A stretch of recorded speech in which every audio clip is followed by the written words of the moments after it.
Okay, a warm welcome to everybody. I'd like to introduce myself first, and then I will introduce our guest of honor, Jim Warner. My name is Dr. Bhairavi Tolani, and I go by Vivi, and I am a faculty member at the University of California in the Department of Biochemistry and Biophysics. I'm also an Art of Living instructor, and I've been with the organization for close to 30 years at this point. It is also my great honor to introduce Jim Warner. Um, Jim is a long-standing full-time senior international faculty member with the Art of Living Foundation. Jim has practiced meditation and stress management programs for 50 years and has been teaching them for 30 years. He's led programs in stress management utilizing meditation, yoga, breathing, and cognitive skills in groups and in public prisons, in military settings, for veterans, medical and healthcare professionals, drug and alcoholism rehabilitation settings, and the list goes on and on.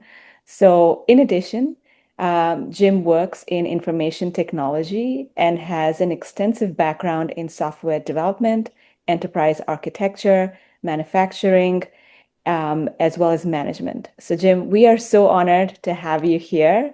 And I will, I know that you've recently become a blessings course instructor. So I'm also here representing the Blessed channel, and I'd love to ask you a couple of questions. Sure, yeah, very happy to be here, Vivi. Yeah. So fire away. Okay. Terrific. So, Jim, what does blessing mean to you? There's like so many different definitions or versions of the word blessing. I'd love to get your personal take of what does blessing mean to you? Yeah, I mean, in the simplest terms, it's, just sharing some energy, some uplifting. Yeah, energy is the best word. It's just something that can help lift a person out of whatever's going on for them. It could be something on the level of the mind or the emotions or something physical or some outcome that they're looking for in life, succeeding at something. And it's just, yeah, providing them some energy, some upliftment that will help them be successful and better in whatever way they need. Yeah, I mean that's beautiful. I think many people can relate, like they might have an aspiration or they might want to be better or do better, but the level of frequency that they're vibrating at could use like a little bit of like a boost or an upgrade, right? Yeah, absolutely. Um, so, as a blessings course instructor, um, could you kind of share what that journey has been like to be a blessings course instructor and teach people a blessing technique? Yeah, it's very interesting. Everybody at some level has the ability to bless others. Just wishing someone well or sharing your presence, your time with someone and being positive with them. Everybody has that innate ability, but you know, then the journey began for me. When I took the blessings course, through Art of Living, and it was one of the first courses in the United States. And it's just, I don't know, bringing up a skill or an ability that again is built into every person, but making it more accessible, more repeatable, more available. And yeah, it was a tremendous experience learning this process myself, as I went through that course years ago. And yeah, just amazing experiences on the course itself, and then with giving people blessings, over the years. And then back about 3 years ago, Gurudev, blessed me with the opportunity to become an instructor for those courses. And that was, I don't know, just another level of eye-opening, to what's happening behind the scenes and how to help other people unlock or access that innate ability that they have within. Yeah, yeah. That's so beautiful, right? Because we're all kind of part of this like same one source energy, and like being able to access is like such a beautiful thing for all of us. Um, And, obviously you've blessed many people over the course of many, many years. I'm wondering if you could share a couple, or maybe starting with one of your favorite blessing stories. Well, there's no shortage of need for blessings in the world. And it was interesting, I mentioned that I was on one of the first courses in the U.S. to learn this blessing technique, and the word got out. That here in Colorado, where I live, people, oh, Jim knows how to do blessings now, and so there was this sort of pent up demand, this pent up need that people would reach out and this is going on for me. Can you bless me? And of course, it can be done in person or remotely, but it's been a really incredible experience to through this very simple process that anyone can learn to you know raise the energy, provide some upliftment to people. And people would come to me with, oh, I'm not feeling well, just this cold is there, flu is there, some sort of physical challenge, and it's been quite surprising in some ways at how people respond to it. People give immediate feedback like, "Oh wow, I feel a change already." This sore throat that I had has been relieved, or this situation, going on in some other aspect of the body, or people will come and say, "Please bless me to do well in this job interview that I have," something like this. And an important point here is we don't give an inner guidance or instruction about what the blessing is for, or what sort of relief a person is looking for, but we just become an instrument of sharing this energy, this upliftment, and trust for the power beyond us, the divinity, the grace of the guru, however you want to see it, to do what's needed, in the moment. But yeah, so many stories of immediate feedback of people feeling clear on a decision that they were, trying to make, or working out an issue with their family, or a health issue, emotional issue, things like that. Yeah, many, many things. Yeah.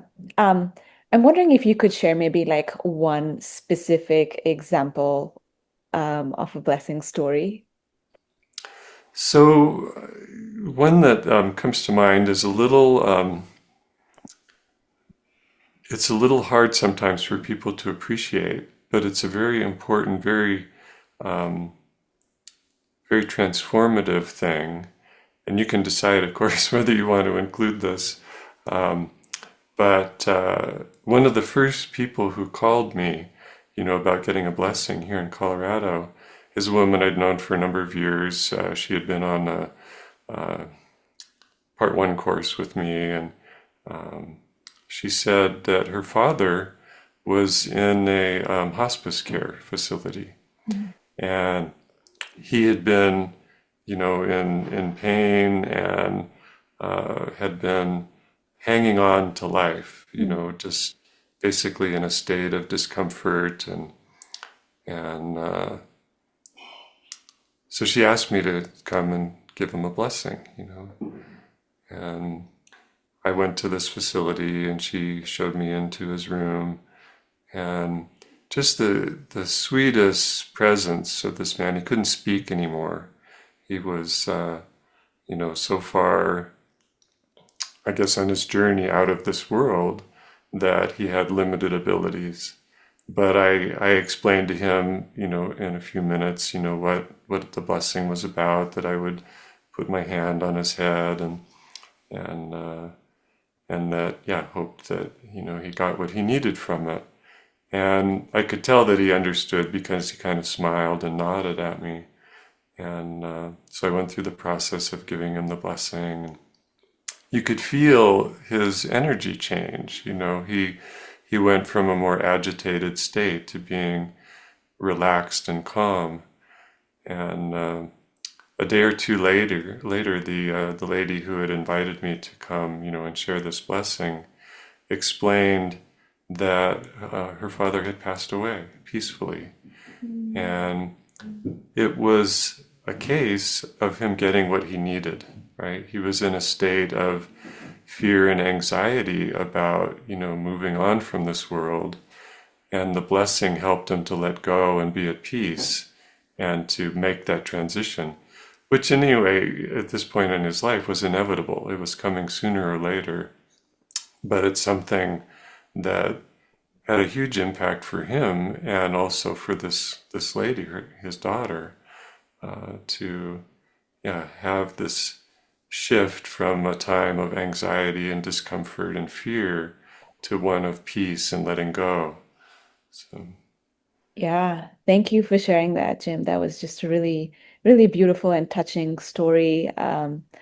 You know, we all know like the one thing certain on this planet is death, and to be able to kind of help somebody transition that fear and anxiety into a place of peace is such a blessing for that soul. So yeah, thank you for sharing that story.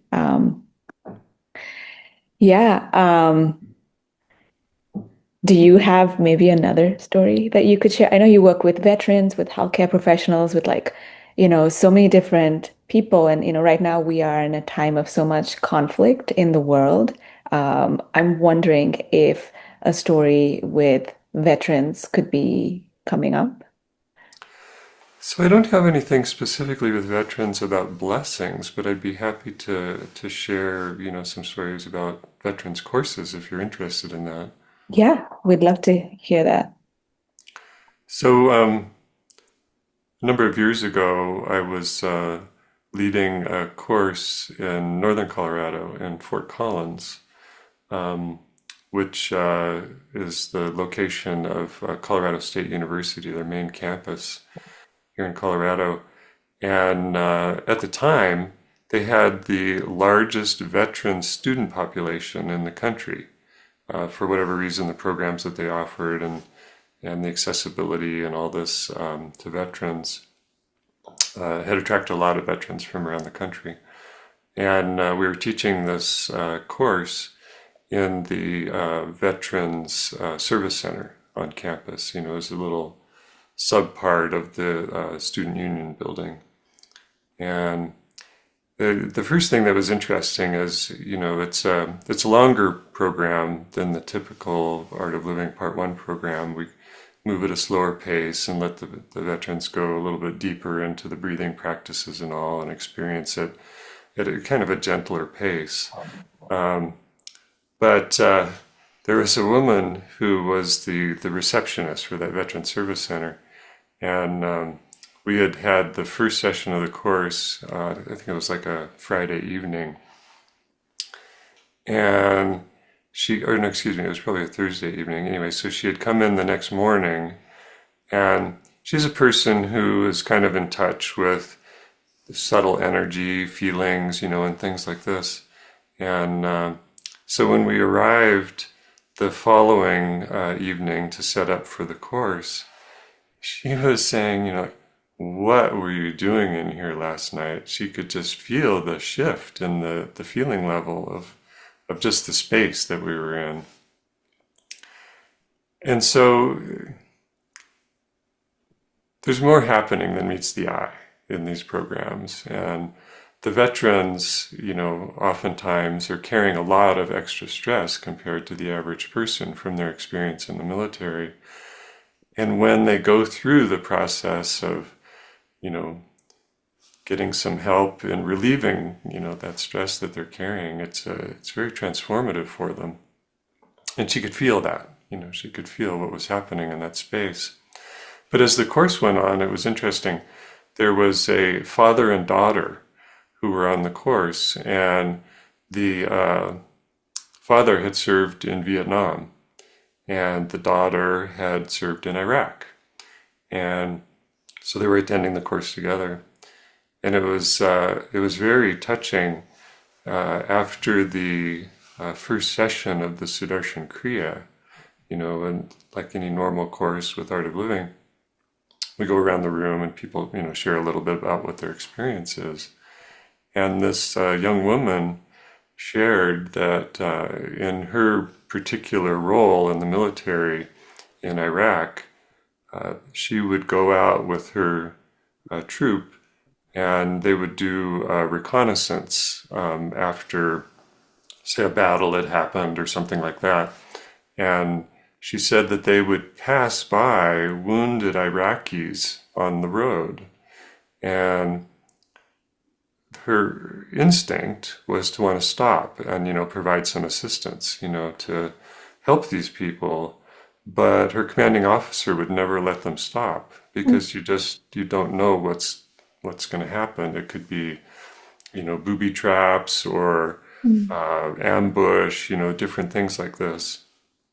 And so she shared that, she was carrying the images of these people in her mind and the pain in her heart about not being able to stop and to help these people. And her experience in the Sudarshan Kriya was these people that she still carried very, vivid images in her mind of. They were coming to her and letting her know that it was okay, that she could let them go, that they were all right, Mm. that, she didn't need to worry about them anymore.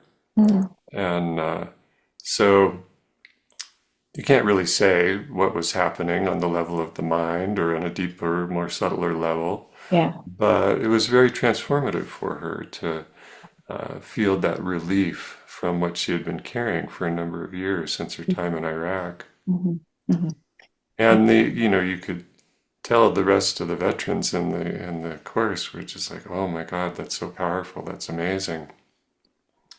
And so then, as we went, further around the room, we came to her father, and he was discharged dishonorably from the military at the end of his service in Vietnam. Mhm. And he shared that when he was discharged, his commanding officer said to him that he was no longer fit to serve in the military, Mm. and that he was most likely not fit for society. Mm. And he said he carried the scars of this negative, programming that was given to him for years. He said that he moved from state to state. He never stayed in one place longer than a year. He just could never settle down, never felt at home, never felt welcome anywhere. And obviously, he stayed in one place long enough to have a relationship and have a daughter. He was no longer connected with his wife, but he shared the story of the pain and the anguish that he carried from this experience. And he said that his experience with the Sudarshan Kriya was that for the first time since leaving the military, Mhm. he felt at home. Mm. He felt at peace, with who he is and with, yeah, his life and why he's here and so forth. And a number of the other veterans in the room were in tears over this. Mm. It was just so, so touching that he felt freedom from something that he'd carried for so many years. So, very, very powerful transformations can happen to the veterans. Yeah. Thank you. As you were telling the story and, sharing about the daughter and her seeing the images of the people that she was just like, telling her that they're fine. Like I just got goosebumps and like I just felt like such a rush of like just beautiful energy. I felt that as well, and then hearing about like how the dad kind of finally feels it at home, right? Like so many people could relate with that. So yeah, it's a beautiful story, and I mean it's so valuable as an instructor to be able to witness that beauty on a regular basis, right? Like And you know how you were saying like you obviously you can't see it, but you feel it, right? Like she was saying that the secretary was saying that she didn't know what you did, but she could feel it. So it's like this Mhm. spidey sense that we have, right? Like obviously we can't measure it with the tools that we currently have. Like as you know, I'm a scientist, so I think about what can you measure and what can you not.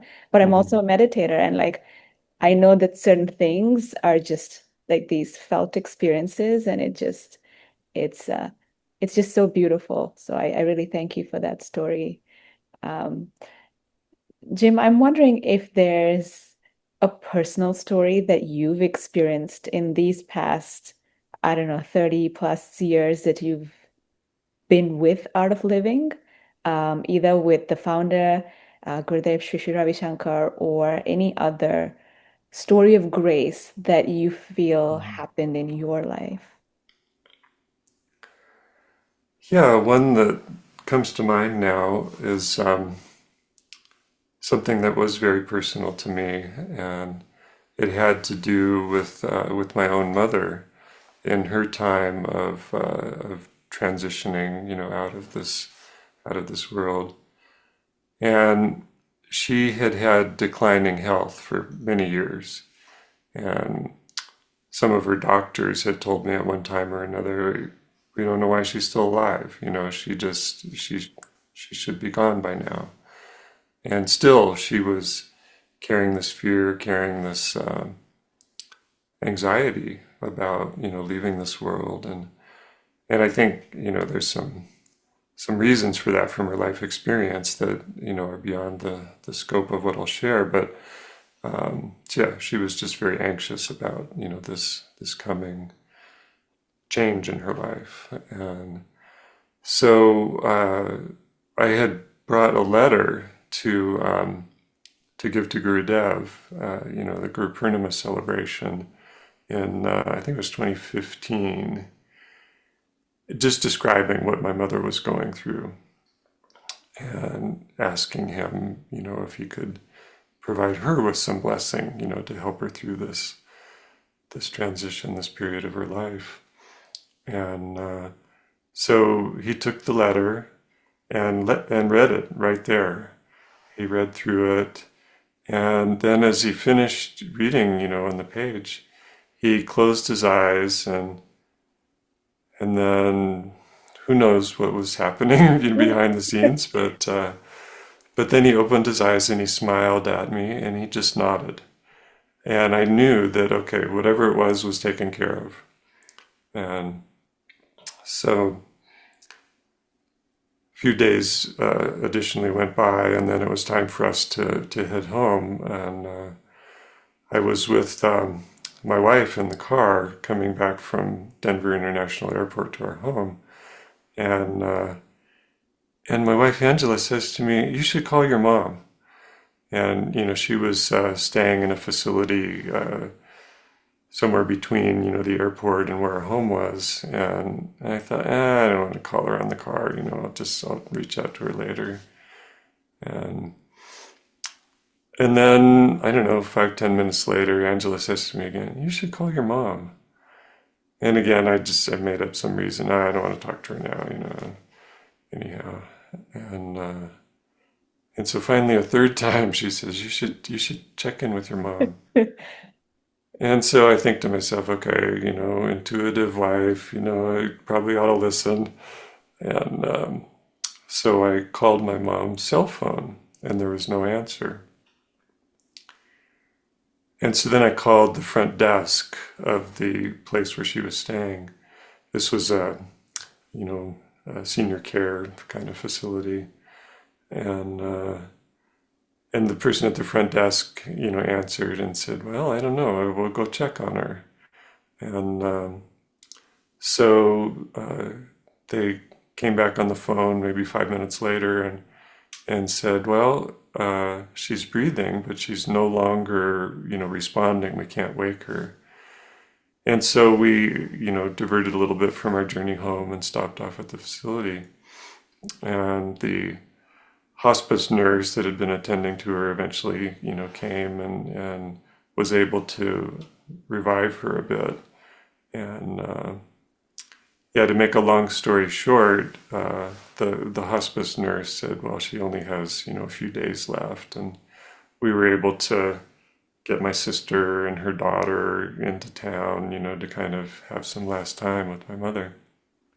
And on my mother's last night in this world, I slept next to her in a cot Hmm. in her room, just so that I would be there in case, anything was needed or whatever. And I fell into this deep dream, and we know from Gurudev's wisdom, you don't really know exactly what's happening in dreams and whether it's real or not. And so I won't try and present this as anything other than who knows. Hmm. But in this dream, I was with Gurudev back at that time that I had given him the letter. And it was sort of like reliving that moment in front of Gurudev. And and I was asking him, is she okay? Is everything going to be all right? And he looked at me and he said, she's going. And so then, it went on in the dream, and then my sister was there in my dream, and it was like I was conversing with her about what was happening with mom and everything like that. And then my sister was saying, she's going, she's going. And I had enough awareness in this dream now to have some analytical thought process possible.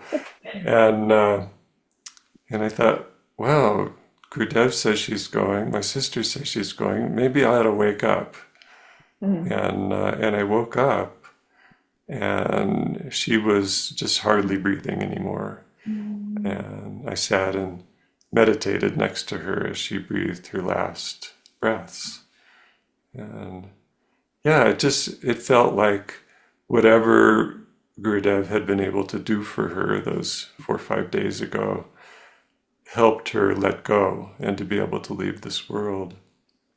And that was, yeah, a very, very touching, very special thing that he brought into my life and to my mother's life. And yeah, very grateful for that. Wow, that's a really beautiful personal story. Um, it sounds like I mean, it's beyond a blessing to have, Gurudev in our lives, and then for you to have such a personal experience with him, and, him kind of showing up in just the right time, whether it's in your dream, whether it's in, you see him in person and he reads the letter right in front of you. And um, I mean, it can't be a coincidence. You can't make this up, right? Like it's just so beautifully orchestrated by something bigger, um, that yeah. I mean, I feel so grateful listening to such a beautiful story. Um, and we've been talking about how amazing Gurudev Shri Shri Ravi Shankar is, and um, I'm wondering if you could share. How you actually came to the art of living and to be under this beautiful umbrella of grace. Yeah, I was very fortunate to learn meditation fairly early in my life. Hmm. My parents had gotten into transcendental meditation, Hmm. which many people in the early years of the art of living had come from. Hmm. And I was 16 years old at the time in high school, and my parents learned, and then my sister got interested and she learned. And honestly, I didn't have any interest at all in meditation at that time. Hmm. But excuse me. But I finally agreed that I would try it on the condition that I could quit if I didn't like it. And something clicked for me, and I became a regular meditator. Anyways, fast forward, quite a number of years in my time with meditation and transcendental meditation, I began to have growing inner experiences, and I began to have this longing for a more personal, more close relationship with a teacher, with a guru, with a master. And that was very difficult in TM to obtain. The only way to be close to Maharishi Mahesh Yogi was to become a teacher, TM teacher, and to go through a very extensive teacher training program, which I wasn't really, in the right space in my life to go through that at that time. And and I'd read many different spiritual books and things about people, living with enlightened masters and having that more personal connection. And so I had this longing for that kind of relationship. And one day, my office mate, we were living in a meditator community in Fairfield, Iowa, where there was a lot of people from the TM program. Mhm. Anyways, my office mate came in one day and he said, "Oh, you should do this breathing course." And I was like, what do I need that for? And just kind of figured anything of value, Maharishi would have already given us, and he kept bugging me about it, you should come, you should come. And after a little bit, I realized that he hadn't done the course yet. He was looking for more people to join him. And so, as it turned out, my wife and our young son were out of town for our son's second birthday. She had gone to visit her parents on the West Coast, and so I didn't have anything to do, that particular weekend. And I had gone to an intro talk one evening, and anyways, one thing led to another, and the teacher ended up showing up a little bit late, and finally came and ended up just putting on a video saying, oh, you're all going to do the course anyway, so I'll just put on this video of Panditji, as he was known at the time. Mhm. And and so I thought, well, I may as well stay and see the video. What the heck? And at that point, I wasn't really sure at all that I was going to do the course, but as soon as the video started and I saw Panditji, saw Gurudev there, I just was like, oh my God, I could feel his presence just from, seeing what was on the screen, seeing him on the screen. And just felt like, this is who I've been longing to be with, And the course was very transformational for me, very deep. And I won't go into the details, but it was just just an amazing experience for me. And afterwards, I sat to meditate, for the first time after, doing the Sudarshan Kriya. And my experience with meditation up to that point had been very positive, very good. Mhm. But the first time I meditated after learning the Sudarshan Kriya, it was so much deeper. And I just thought, oh my God, what have I been missing all these years? Just so much more profound depth and inner experience than I'd ever experienced before in meditation. And so, and then it wasn't until 7, 8 months later that I actually got to meet Gurudev in person. He came for a silence course.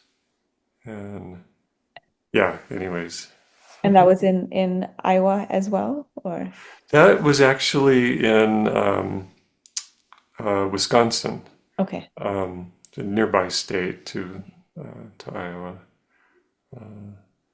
But yeah, it was quite a nice experience to meet him in person finally after that. And Oh my gosh. I mean, first I just want to reflect back, like, that you actually saw him on video and had just such a strong connection and just felt like you were like, oh my gosh, what have been missing? Like, what have I been missing like this whole time?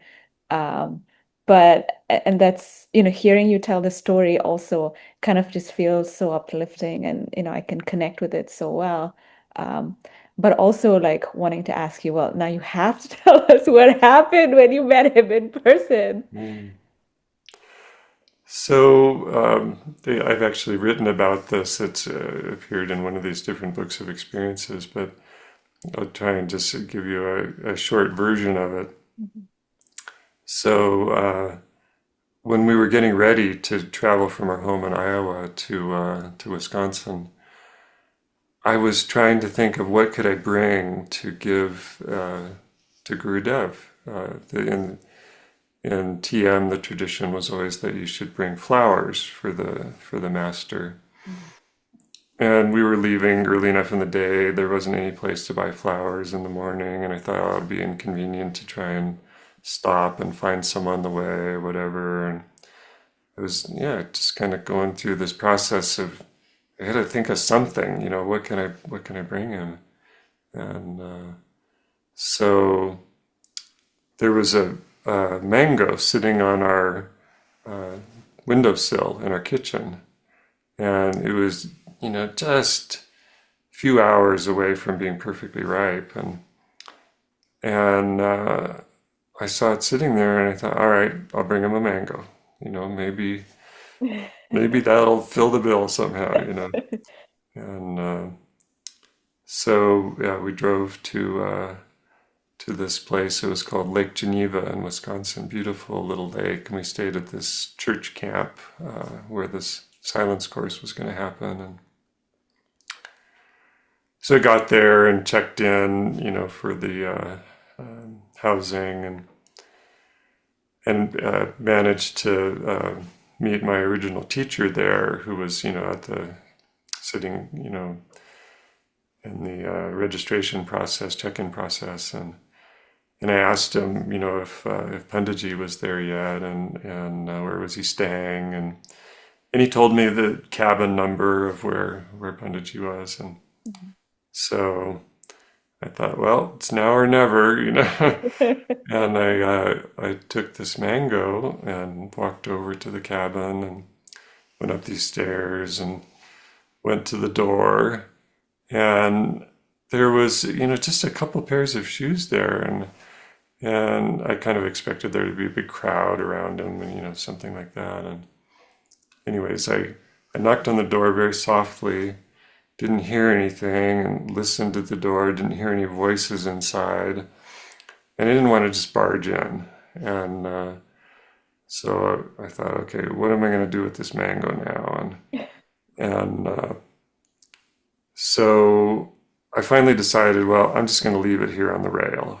Somebody will see it, or somebody will come out, and get it. And so I placed it there on the railing near the front door, and forgot about it for quite a number of years. And I was sitting with some other Art of Living teachers, and we were comparing stories about, when we first met Gurudev. And so I shared the story about the mango and thought, God, I wonder whatever happened to that. And one of the other teachers that was sitting there with us said, "Oh, I know what happened." And she explained that she and her husband had been in the cabin with Gurudev at the time, that I had walked up, and they were meditating, Mm. and that's why it was so quiet.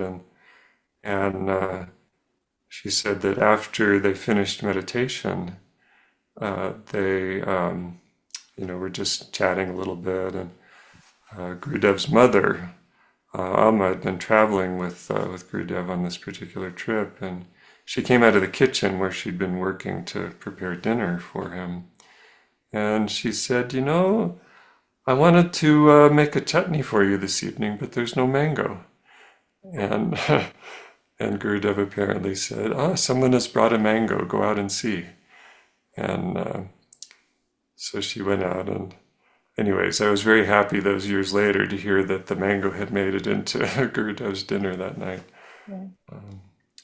But then I didn't actually meet him personally until a day or two later. Mhm. I think he had traveled from Europe or something, and he was resting early the first day or two of the course. And so one evening after satsang, a teacher came up to us. My wife and son and I were sitting there, And he said, "Oh, Guruji's going for a walk. You should go run and meet him." Mhm. And so I ran out, and it turned into this game of chase. And the devotees were chasing after Gurudev, and I caught on after a little while that they were trying to encircle him, hold hands and form a circle around him. And I learned some years later that this had been a tradition for a while early in Art of Living, that people would go on a walk and they'd form a circle around Gurudev. But this particular evening, he wasn't having any of it. He was dodging and running, and I was pretty surprised at how fast he was. And anyways, he eventually took pity on us all and just stopped and let people form a circle around him. Then he went around to each person and looked into each person's eyes and said something very quietly to each person. Couldn't tell what he was saying, but he came to me and he looked at me, and at that point in the course, I was in silence and had gone very deep into meditation and was feeling very blissful. And he looked at me and he said, "Every day should be like this for you, intoxicated, and just in that state of deep bliss and joy." He said, "Every day should be this way for you." And blessings from Guruji come in many forms, and just those words stayed with me and helped me to connect over the years that this is every human being's nature, right? To be in that state of joy, of peace, of love, of bliss. And it was, yeah, such a special moment to meet someone that I'd been longing for so long in that way. Wow. Um, yeah, that's the one word that's coming out is like, wow, that's just so beautiful. Yeah, to have like an enlightened being say those words to you the first time, like you actually have uh, a face-to-face interaction is just, yeah, it's just such a blessing, right? And I feel that, being having the ability to be with a being like Gurudev on this planet is a blessing. There's so much grace, there's miracles happening all the time. There's just joy, bliss. It's just um it's hard for people who haven't experienced it sometimes to even understand what it is. Um, and some of the pillars of the Art of Living Foundation are um, obviously this idea of knowledge, right? There's satsang, which is being in the company of truth, and then there's knowledge, and then there's service, right? Like those are Mm-hmm. the main pillars that Gurudev has kind of built the foundation for us Mm-hmm. as we progress on our paths. Um, so, Jim, I'm just curious, in terms of like knowledge, beyond the idea of like knowing facts, but kind of more of like life knowledge or wisdom. What has been some knowledge that has just stayed with you um, over the years beyond just the beautiful almost blessing that Gurudev gave you to kind of be in bliss? Has there been any other knowledge that you've kind of just used almost like a life raft, if you will, to kind of navigate the ups and downs of life? And many things, of course, but the one that was coming to mind as you were framing the question is something that Guruji says in almost every meditation that he leads. So many meditations on YouTube are recorded, and anyone can watch them and all. And also on the meditations he leads in silence courses and so on. Something that he almost always says, two-thirds of the way, three-quarters of the way through the meditation, He says, let go all your effort and relax. You know, life is just full of so much effort that we put into everything that we do, whether it's family, friends, relationships, work, physical things that we have to do, taking care of the yard, taking care of this, taking care of that. Life is just full of effort. And just these simple words, let go all your effort and relax. Mm. It's almost like finally being given permission, to just let go and just be in the moment rather than, I'm sure you've heard this, many people have shared this around art of living, but this whole thing of moving from being a human doing to being a human being. You know, Yeah. people are always doing stuff and just let go and relax. Yeah. Yeah. Yeah, that reminder is like so helpful for us to think through because, or just not even think, but just be, right? And um, definitely, it's something to kind of reflect on.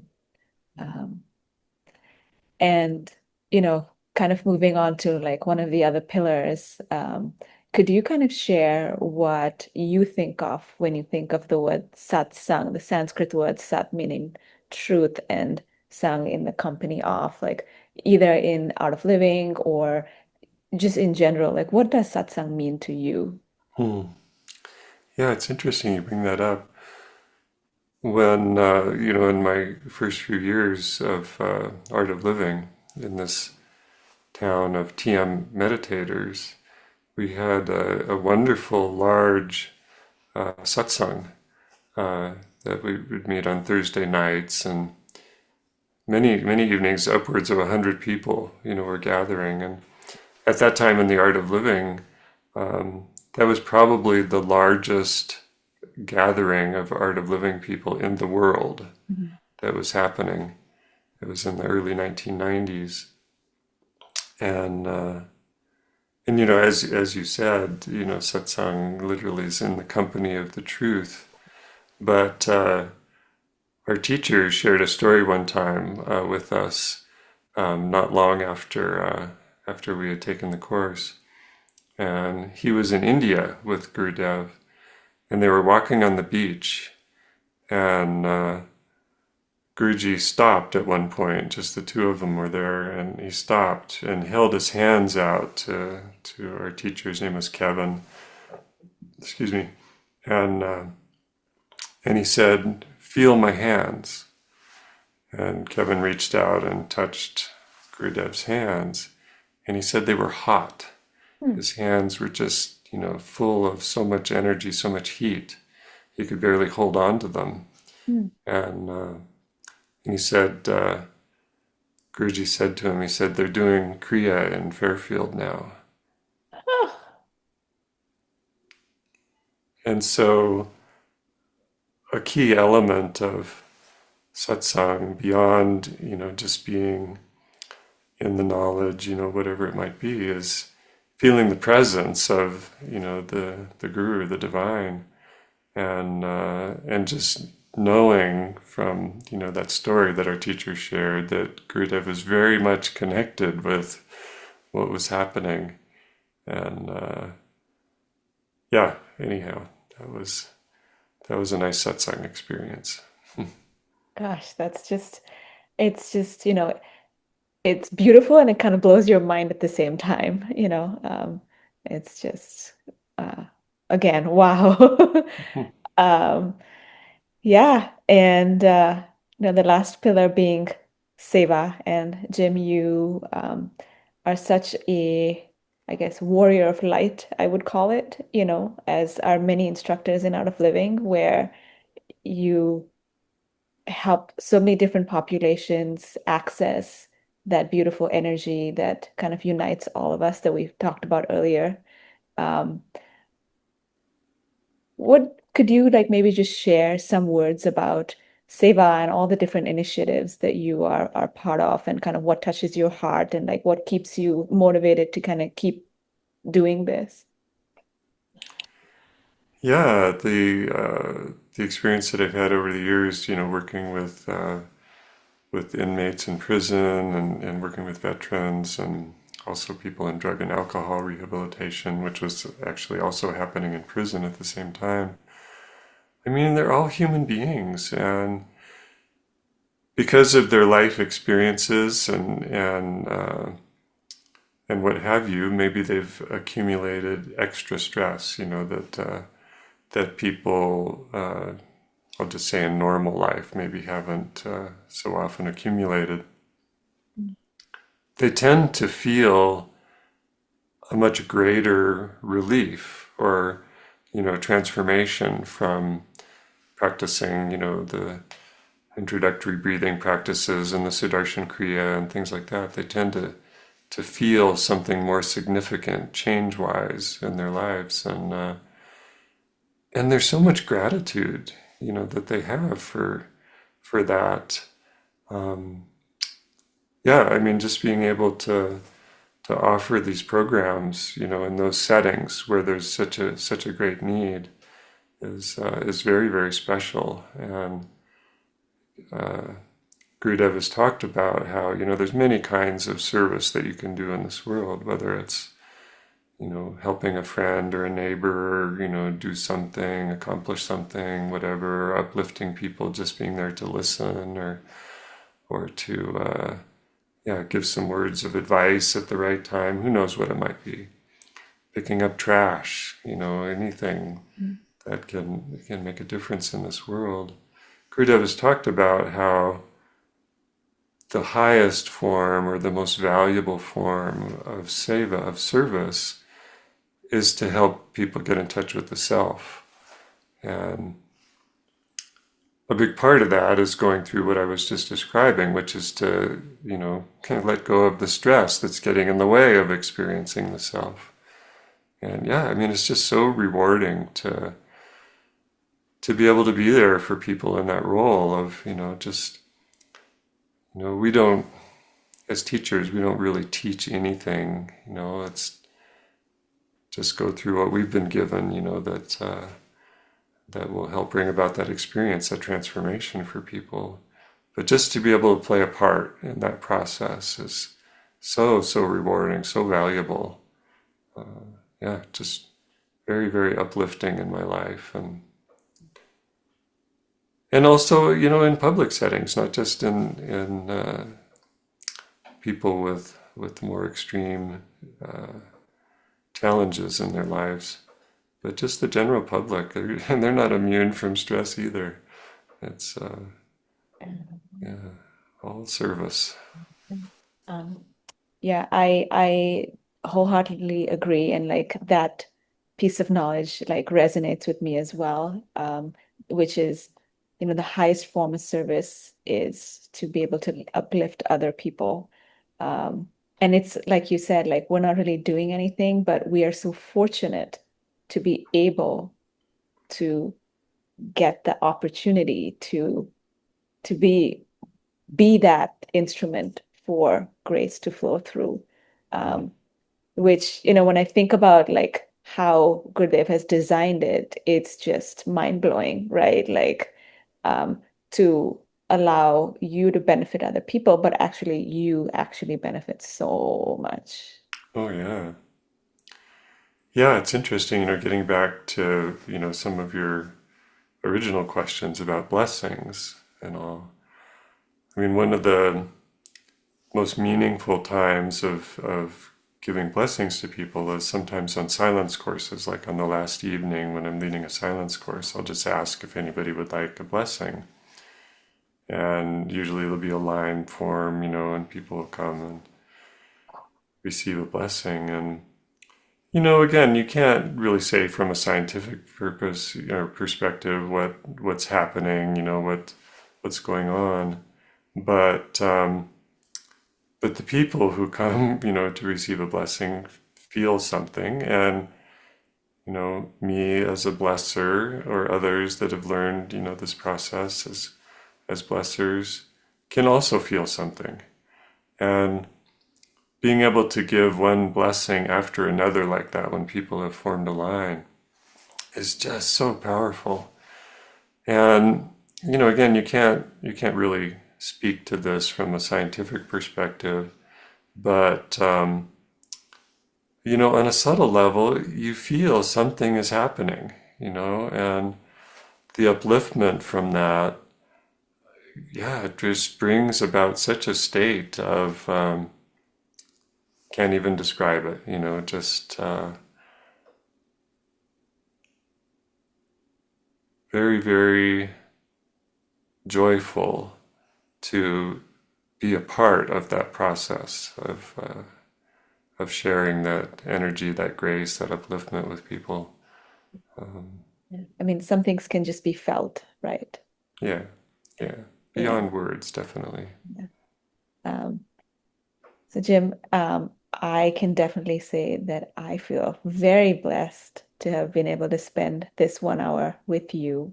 And I can't believe how quick time has flown. I've just been so captivated by all your stories and beautiful sharing. So, I want to take a moment to thank you very much for being a guest on our Blessed channel.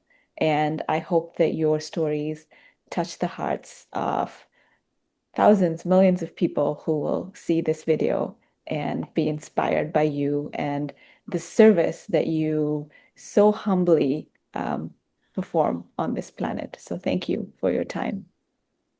Very welcome. Yeah, very happy to be here. Okay, thank you.